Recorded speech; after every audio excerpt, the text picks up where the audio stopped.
Welcome back. Let's turn our attention now to the Human Rights Day. We have in the studio with us human rights activist and senior advocate of Nigeria, Femi Falana. We also have with us in the studio a former Deputy Director, State Security Services, Dennis Amakri. Gentlemen, thank you very much for finding time to join us. Thank you very much. Okay. We'll also be having our correspondent, Theophilus Elama. He's in the field, and we expect him to join us earlier to feel the pulse from Nigerians, what they feel about human rights, in fact, the perception about human rights and all of that. And then also from Abuja, we expect to be joined by Femi Ojudu, Senator Baba Femi Ojudu. He's a special advisor to President on political matters. All right. He's there right now. He's there right now. Let's begin with the Senator this morning. Good morning, and thank you very much for finding time to join us. Some would say that, okay, I'm asked to start in the studio, so I'll just begin here. Some would say that the human rights situation in Nigeria seems to have improved over the years, especially if you compare it with the days of the military era. But how would you say that this indeed has improved over 18 years? For instance, when you begin to put into consideration the average Nigerian, access to justice in a case where his human rights has been infringed upon? Well, you really cannot compare. In fact, it would be unfair to compare human rights under a military dictatorship with the situation under a democratic dispensation. For instance, you couldn't go to court to file a writ of habeas corpus or challenge illegal detention of people. In court, you were simply confronted with a detention order to the effect that no court can examine the reasons for the detention of anybody. Whereas under a civilian dispensation, pursuant to Chapter 4 of the Constitution, which has guaranteed human rights, you can approach the court to challenge the violations of the right to liberty, freedom of assembly, and other rights. Whether the orders made by the court are obeyed or not, that's a different matter. We can go into that later. But when you compare the two regimes, one guarantees human rights, the other one suspends or rather puts human rights in abeyance. So this is different. And under the current dispensation, for the past 18 years, we've gone through a lot. But under the current human rights regime in Nigeria, formally, human rights are entrenched. They are supposed to be observed. For me, what is now left is for Nigerian citizens to take advantage of the provisions of Chapter 4 of the Constitution, the African Charter on Human and People's Rights, and other laws like the Administration of Criminal Justice Act, Anti-Torture Act, and many others that have now reinforced the observance of the rights of Nigerians to human rights. That's all right. All right. Let me bring in Senator Ojudu here before I come to Dennis. I know that you've heard so much about what people are saying, when the perception of this government when it comes to human rights, especially when we got the report from Amnesty International, and we got reports from some of these international rating agencies and who see the perception of Nigeria, and from the police to the military to judiciary and all of that. Nigeria has not really fared so much in comparative or in relative or in marginal terms from the previous years. How concerned are you when you hear reports of Nigeria not necessarily faring well on the Human Rights Index? Well, let me say that you cannot begin to compare human rights under this regime with regimes of the past. As Mr. Falana has explained, under the military, in fact, there are pronouncements that your rights are not guaranteed, and those of us who lived under the military can tell you that what we have now is quite a substantial difference from what you have under the military. Yes, there are still some problems as regards observation of human rights, the rights of individuals are sometimes still, abridged by the police. The military carry out some operations which take away the rights of individuals. But I can assure you that it is not a regime policy. It is not a regime policy at all. The president is aware of his, duty as a democratically elected president that must, work and fight for the rights of individuals. So, the fact that Amnesty International has, come up with reports as they do with countries all over the world does not mean that it is a regime policy that human rights must be abused. We have to continue to work at it. It's not something that you achieve in a day. We must train individuals involved. We must ensure that the authorities keep to the rules and all of that. And I believe that, well, across the country, with different agencies, there could still be some kind of abuses. But I think all of us also, as society, must get up and alert the authorities, wherever these abuses do occur. Let me stay with you, Senator. Earlier we played the video, a very disturbing sight. In fact, we're going to play that again. Exactly. Yes. Okay, we'll just play that. Of course, that woman who allegedly... This video has gone viral, and I know you have seen it, and a lot of people Nigerians have seen it. We'd like to draw the part of the crux of this discussion from that window, because that is just an example of what goes on, some unreported, some certainly not in the eye of the media, and all of that. A woman who was accused of impersonating the First Lady or the wife of the President.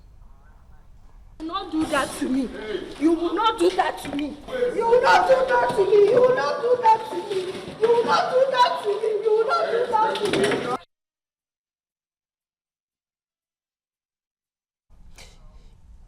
Well, indeed, a very sad note that. But I just want to ask... on that one. I've said it repeatedly. That's the right. media has to be blamed. We'll get to that. We'll get to that very shortly. Okay. But let me just quickly ask to the parade of senator suspects. about this very quickly. The President Muhammadu Buhari administration seemed to have largely been accused here of prosecuting people right on the front pages of the paper. Of course, we understand that this woman has a right to remain innocent until proven otherwise by the court of law. How are you disturbed about these growing incidents of disgracing, shaming people, even before the proper prosecution or conviction by a court of? I'm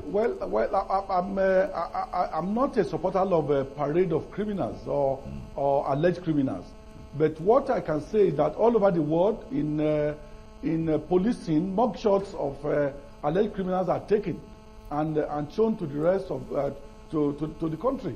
I don't think there is anything wrong in showing the mugshots of alleged criminals, but parading and making people feel that they are guilty before they are tried is not appropriate. In this matter, I'm not in support of what happened to that woman. But again, I mean, they could have just taken her to their studio, take her mugshots and show it to the nation that this woman is alleged to have impersonated the First Lady, and this is a practice that is generally allowed all over the world. Mugshots are allowed, yeah. Okay, let me bring Dennis in here now, because I know this also concerns you indirectly or directly, let me say, because it's literally of your constituency. Now, section, the senior advocate was talking about chapter 4 of the Constitution earlier on. Section 34, subsection 1. Let me go through. So, every individual is entitled to respect for the dignity of his person, and accordingly. And then paragraph A said, no person shall be subjected to torture or to inhuman or degrading treatment. Okay. If we put that video you just watched now in perspective, how much of falling short of standard has that video gone as far as this section of the Constitution is concerned? Well, first of all, I'll say that I am not a proponent of parading. I've said it here before, that I'm not a proponent of parading suspects before you actually take them to court. But we have this particular case, which is very unique, and it's a case of identity theft, whereby, I don't know, our laws, maybe the SAN could tell us, because I don't know whether our laws have laws against identity theft. But for such a person who has been defrauding people all over the place, I felt that the security agencies at this time was wanting to show her face so that people will see who this person is. We have, like Ojodu mentioned, we have the FBI most wanted list where you have the mugshots of people. But this particular woman was brought to show her face, and then it went out of hand, whereby she started covering her face, shouting, and then of course the press went into the fray, whereby they started even interrogating her. You know, so I think a lot of wrongs were done there, but basically the original objective was to show her face so that she could not continue to steal the identity of somebody. But in this case, when she's already in custody, Yes. how would it have been handled differently? Because she's in custody and she can't be out there doing this, committing the crime she's been Remember committing that before, as So alleged. she can't be in custody forever. She has even been released. Okay. She has been released right now. All right. She's not even in custody right now. But I think what is important to appreciate is that there are not less than 4 decisions of our courts to the effect that the parade of suspects is prejudicial and violative of their right to fair hearing. It is worse when journalists are gathered and they now begin to interrogate and cross-examine witnesses in a way that they now implicate themselves or incriminate themselves. That is barbaric and is not permitted under our law. Don't you think that... you do not need to take a lady or anybody to a press conference before you can show a photograph to the world by saying, we have arrested Mr. Femi Falana, who is alleged to be duping people, and my photograph is shown. It's done all over the world.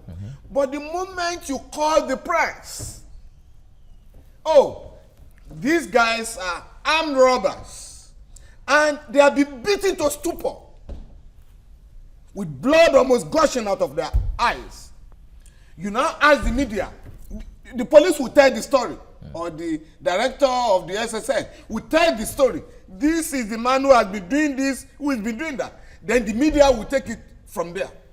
I was in a forum yesterday where we had to plead with the media to stop attending press conferences where criminal suspects are paraded. Because, you know, only the poor, like the woman you've just seen, are paraded. You don't parade the rich. You can't parade the former governor who is alleged to have duped his state to the tune of 10 billion naira. Even money meant for ecological, you know, development, you know, for education and health, to build hospital. Mr. Femi, would you put the blame? The poor. I mean the poor. Would you you put don't parade This the is rich. Would you put the bulk? This is not a poor person. No, of course. No, what I mean is that. She lives in Asokoro. Of a very big house. No, it right? doesn't matter. Okay, so No, what I mean is that. No, what I mean is that. I mean, I can tell you this. On one occasion, Fela was paraded, handcuffed. Yes. We went to court to sue for 100 million naira damages when money was money. All right? The state had to beg us to withdraw the case so that the criminal case could be withdrawn. Would so you the put- government could not defend the parade. Would you so put the you bulk- can't parade a big man in Nigeria. Would you put the bulk of the blame on the shoulders of the media?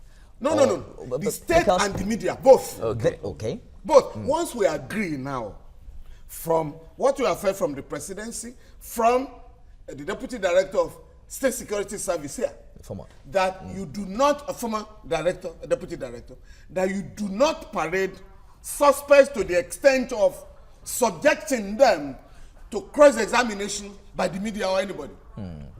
Once we agree, henceforth, we can only show the photographs of people who are alleged to have either carried out bombing or do people or the rest of them. But the moment you begin to conduct media trial of criminal suspects who may turn out later To be innocent. to be innocent, Exactly. you have already damaged their reputation.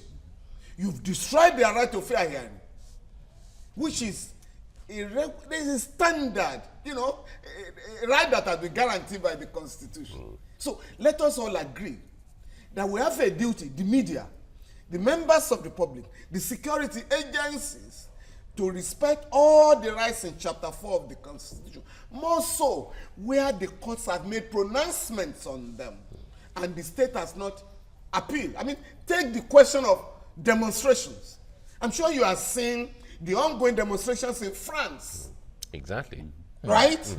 Where the whole country has risen up, young people, against the government to change its policy.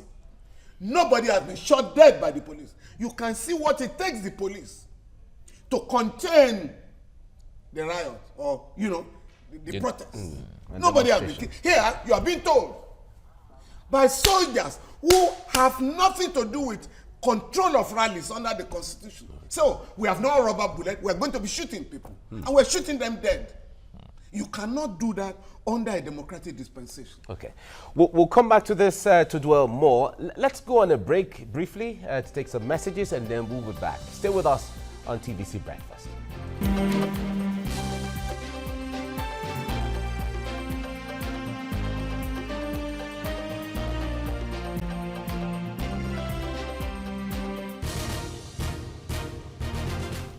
All right, it's World Human Rights Day, and we've been talking about human rights generally in Nigeria, and we've been looking at all the dynamics playing out in the past year. And we have with us in the studio Senior Advocate of Nigeria and human rights activist and lawyer Femi Falana in the studio. And we also have Dennis Amakri, former Deputy Director, State Security Service, nicknamed DSS, with us in the studio. And we also have from our Abuja studio the Special Advisor to President on Political Matters, Senator Babafemi Ojudu. Now, Senator, let me stay with you on this.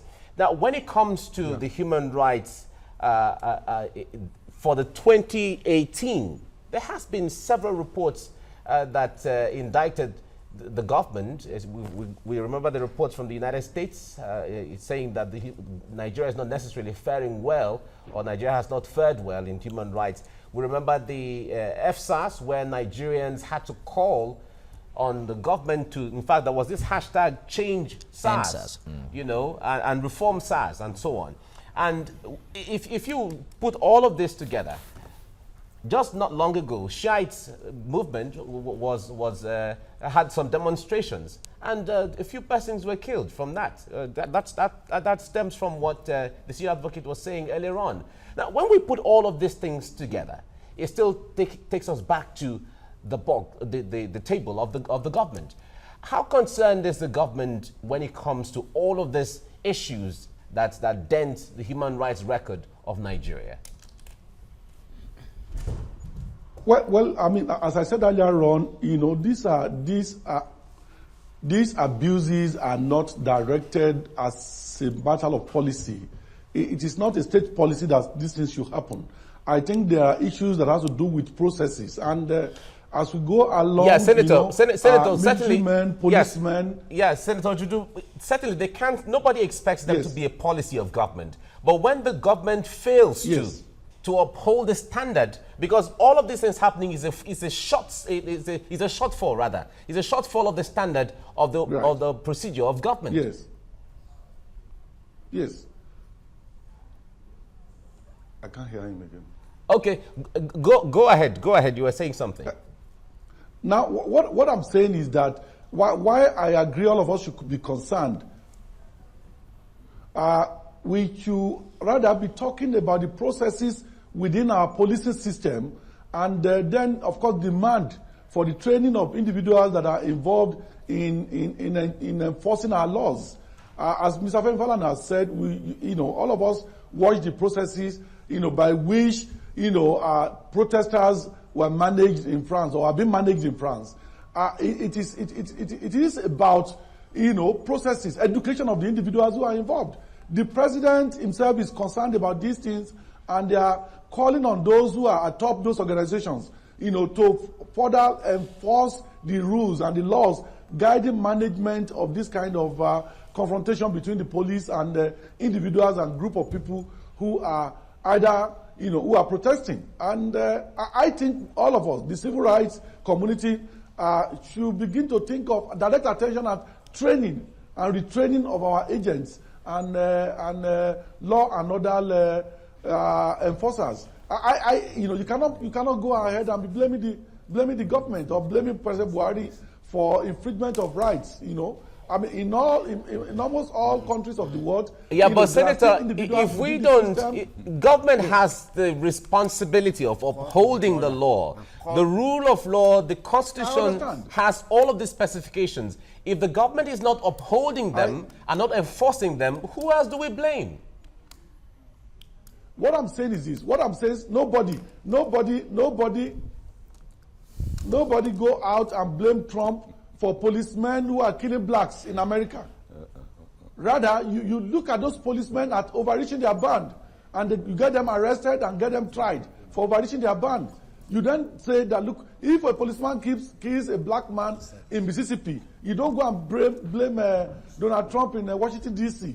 Rather, everybody directs their attention at the police authority, the individuals who committed such a crime, get him arrested, get him tried, and let him pay for the crime he has committed.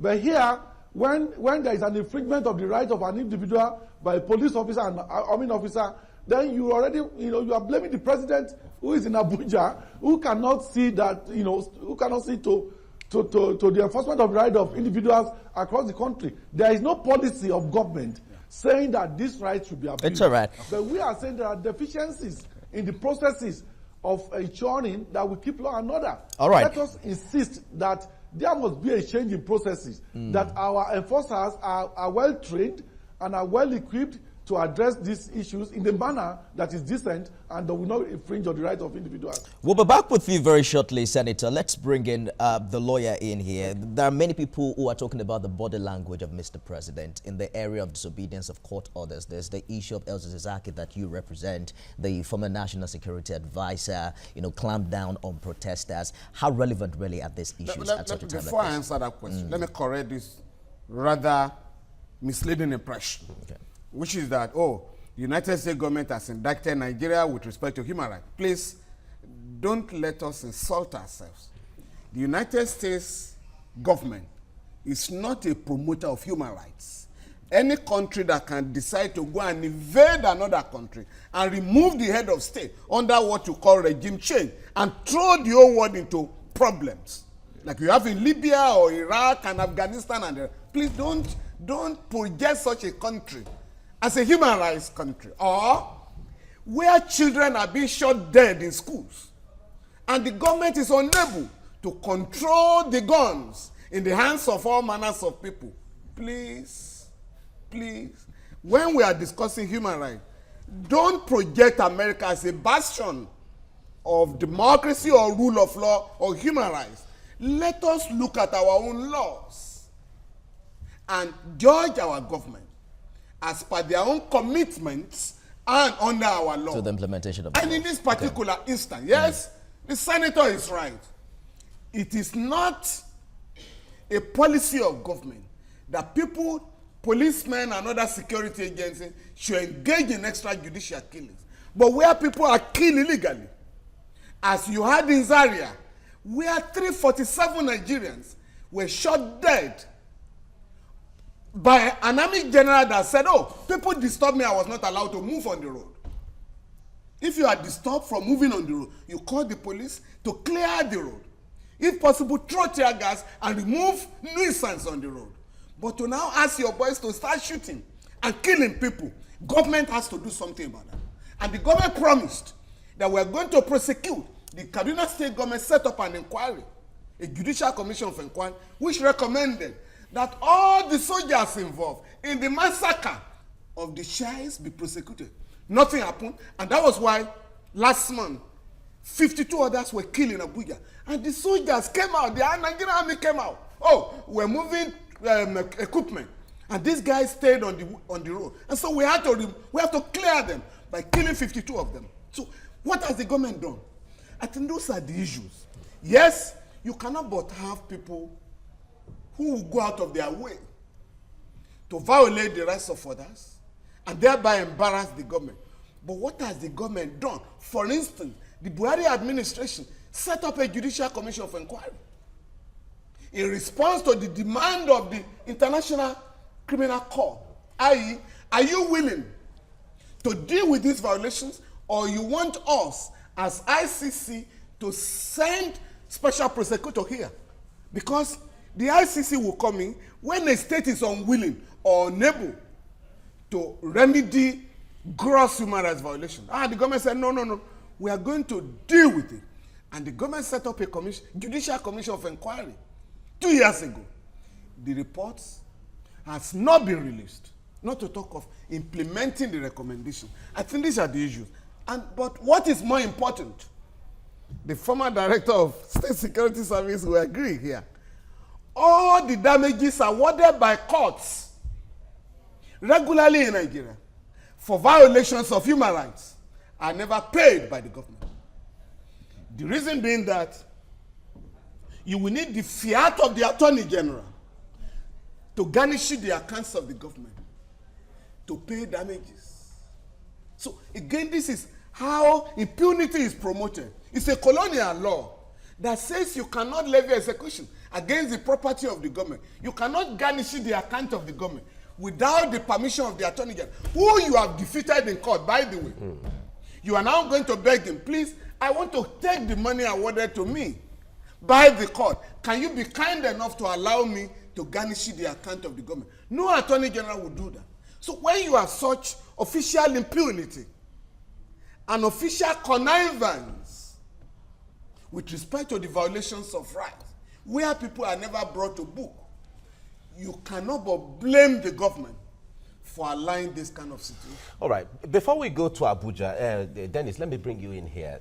Before now, we used to see, everyone used to just hear about the SSS or the DSS. But these days, it seems the DSS is really out there doing a lot of work in the eye of the media, in the eye of everyone. Fighting corruption. Fighting corruption, invading, and all of that. Homes. So people are beginning to know who these people are. Originally, everyone thought they are supposed to be secret people. They're supposed to do things underground. Nobody knows who they are. But now they know who they are somehow, and in fact, they are on the media and all of that. Is there anything troubling about that?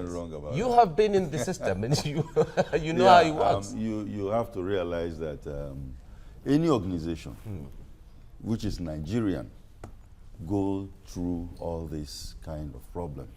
The SSS or the NSO is not exempt to that.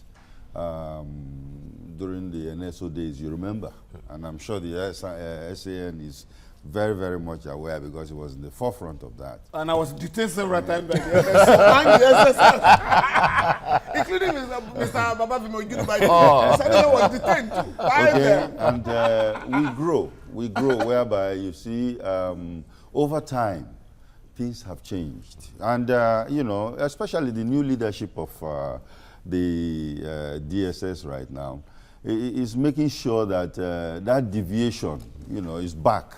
Because we used to have people that will overuse the agency for personal reasons and for other reasons. You have to realize that this is the State Security Service is the teeth of government, and there's a much problem where the government itself overuse or misuse them. If you go to the police, it's the same thing. And that's why we've been fighting to see that these agencies are independent.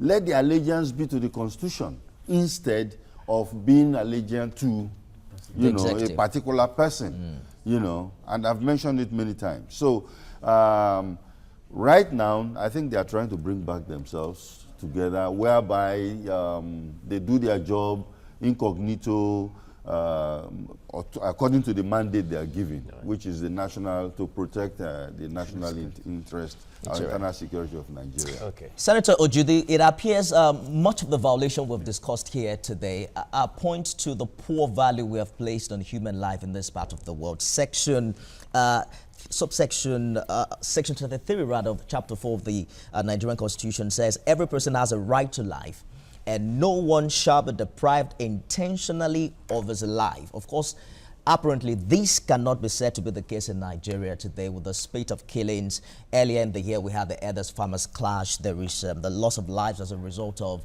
renewed insurgency in northern Nigeria. Of course, on another hand is the troubling rate of kidnapping and, ritualists killing people, armed robbers, and the rest. Are you concerned that the value of human life appears to be dropping under this administration?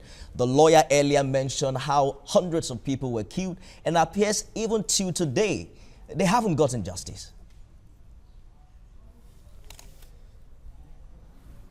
I can't hear him again. I can't hear him again. It appears... are you hearing me? Yes, we hear you can. loud and clear. Can you hear me now, Senator? Okay.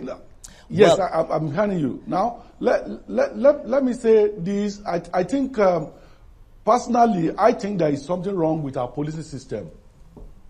And I believe also, even within government, people are already discussing some of the issues we are having. Having a police that is controlled from Abuja, directing the affairs in all the nooks and crannies of the country. For me, it's not going to work. That's why we are having all of these problems. You take a man from Sokoto and take him to Bayelsa. He doesn't know the environment. He doesn't speak the language. He's not familiar with the culture of the people. All he has with him is his gun. And you ask him to go and enforce law and order in that state. It's never going to work. It has not worked anywhere at all. So what we need to do is to ensure that, look, join the train of those people who are campaigning and who are asking for and who are working at having community policing. That is the only thing that can happen. All right, Senator Judu. Community. Yeah, Senator Judu. Let me put it straight so that you can also answer, because the question my colleague was asking you earlier on has to do with some of the issues that are ongoing right now. He quoted the Constitution, Section 31 of the Constitution, which says that every person has a right to life and no one shall be deprived intentionally of his life, I agree totally and with so that, on.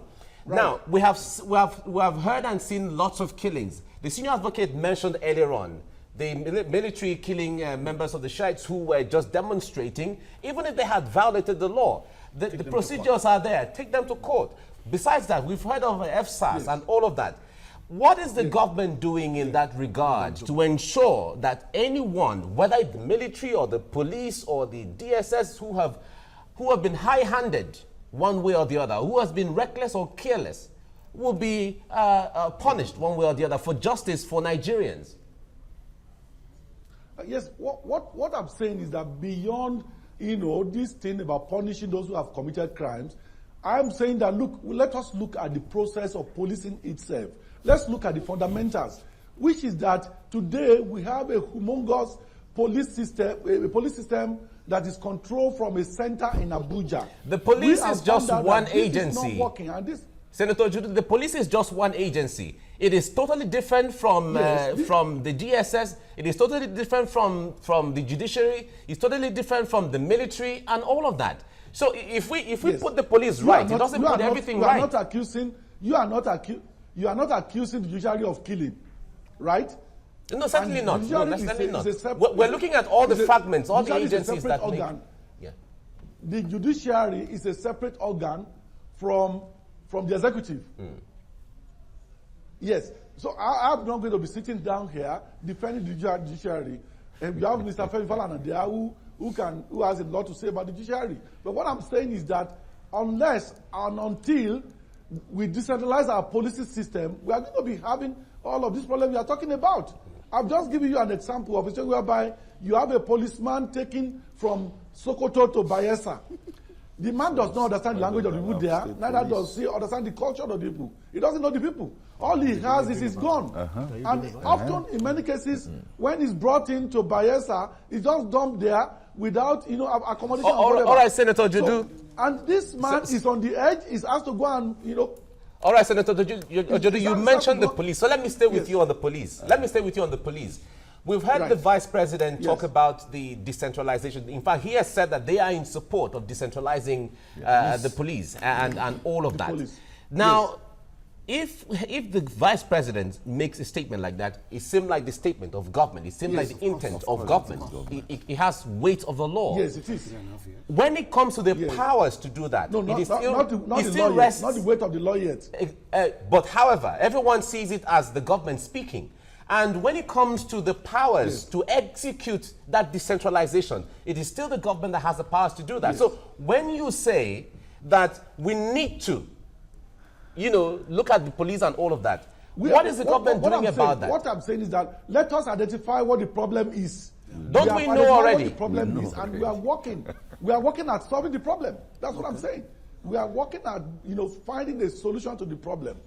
What then to happen is that in finding this solution, the civil society should not stand aloof and keep blaming government. They should also join in assisting to find a solution to this problem. Right. It's all right, Senator. Let's bring this discussion very quickly back into the studio. There are quite a number of areas we need to touch, and we're running out of time. One of it is the violation of human rights in our prisons. Just recently, according to Prison Rehabilitation and Welfare Action, no fewer than 68% of prison inmates are awaiting trial. Yes. That's about 49,000 out of 71,000.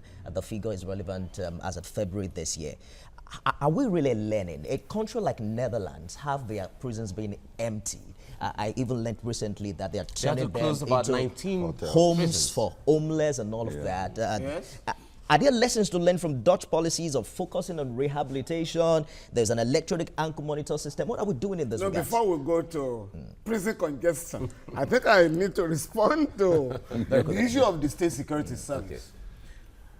The State Security Service is not created to compete with the police or the EFCC. Because unless we ensure that every security agency mans its own portfolio, we're not going to get it right.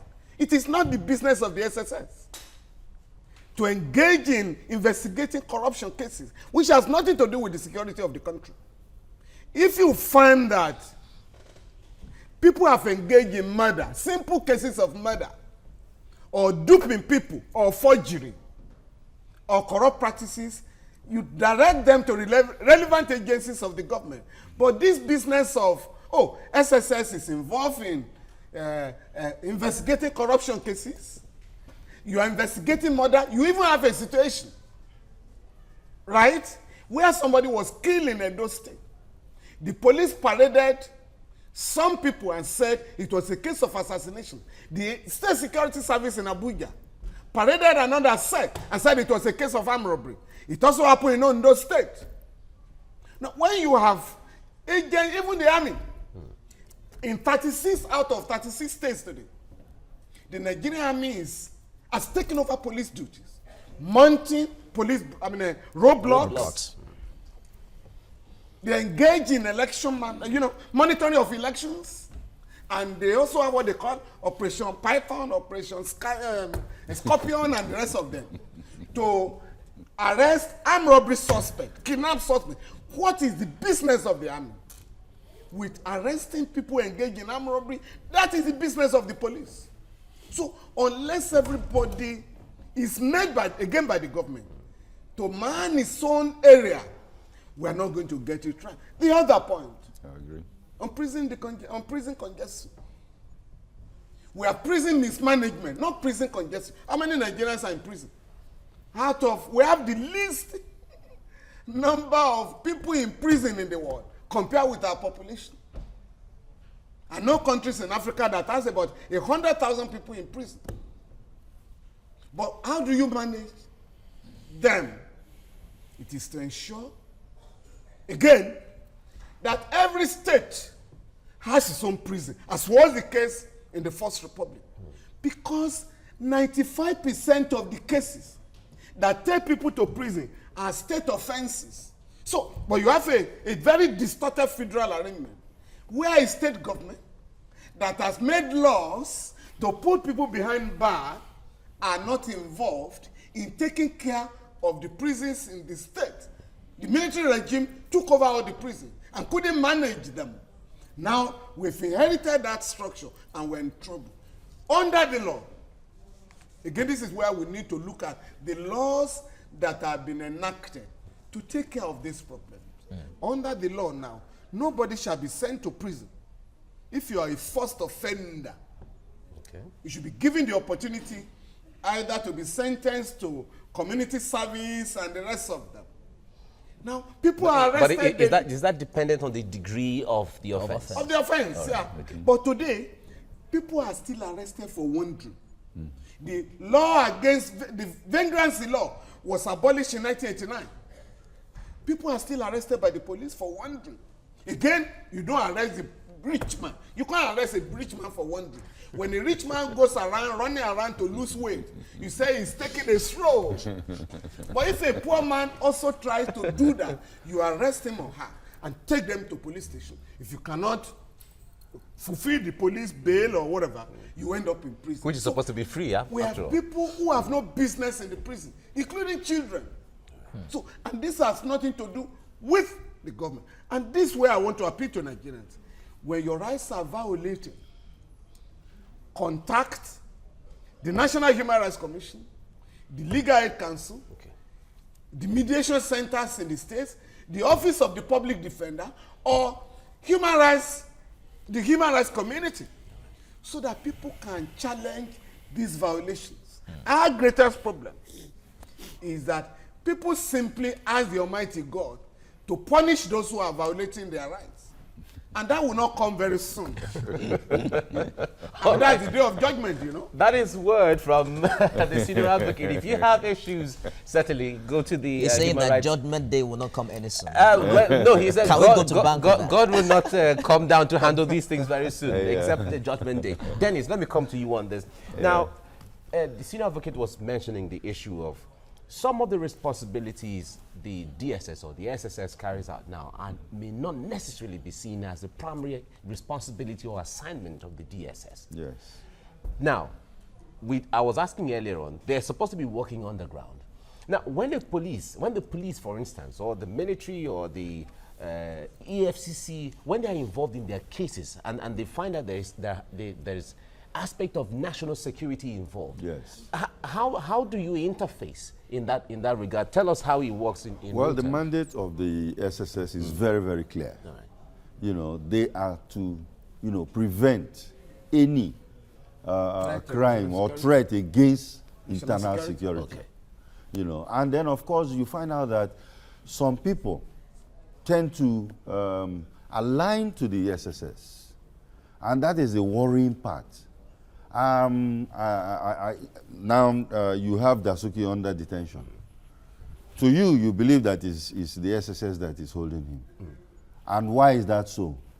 It is because the EFCC, actually the SSS is holding him for the EFCC. And many people don't know that. Which shouldn't be so. Because there's a court order that should be granted bail. Okay. Yeah, they feel that, you should you feel that it is of national security interest. The other one of El-Zazaki, I think they are saying, are you his lawyer? Yes, I don't know if I am his lawyer. Yeah. We got judgment in December 2016. That should be released and paid compensation. No, but you remember there was has been treated with contempt. He and his wife. There was a court that asked him to be in prison custody. No, later.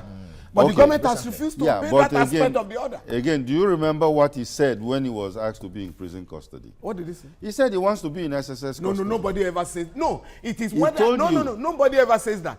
How can anybody say I want to be in prison with my wife? He doesn't want to be in prison custody. He wants to be released in accordance with the order of the court. So, But there was a time the government said they were holding him in his own interest. Security. Now, you see, the thing is that right now, he's not even in prison custody. No, he has always been in SSS custody. The SSS custody. Illegally. Not even in the SSS building. Okay. He's in a private house being taken care of. By the private house where he's put by the SSS with his wife. Since 1914. No Nigerian has been detained with his wife. Okay. The court didn't say that SSS should hold him. That's what I'm trying to say here. He alluded to it that he will not go to prison. Instead, he will prefer to stay under the custody of the state. Were you there when he said that? I'm saying he never said that. You are his lawyer. No, he never said that. On a very serious. But I can tell you today. No, on a serious. Well, maybe you have information. No, on a serious. No, he knows. Okay. He knows. Nobody can say I want to prison. I want to go to prison. I can't choose which prison I want to go to. It's the state that decides. They said this is a security matter. put him in SSS court. He was arrested by the army. Again, I can say, the army knew this was not their business. Yes, exactly. The army, after beating him, after making him to lose the right eye, now dump him in the SSS cell, right? And the SSS, is part of a court order, has continued to keep him, according to them, in the interest of national security. Again, who determines national security? Is the court. Yes. Is the court. Again, you see, that's a problem we're having here, whereby the SSS now have to balance, between individual rights and then national interest. Security, So you find out that this doctrine becomes a very tight one for them to do. And right now, the SSS, according to their this thing, has been trying, being neutral as best as they could. Being neutral as best as they could. It's all right. We need to wrap this up very quickly. Let's quickly go to Abuja. Senator Babafemi Ojudu. We're wrapping up now. Tell us very quickly if there's a renewed commitment on the part of the federal government at such a time like this, where there seem to be quite a number of allegations of violation of human rights.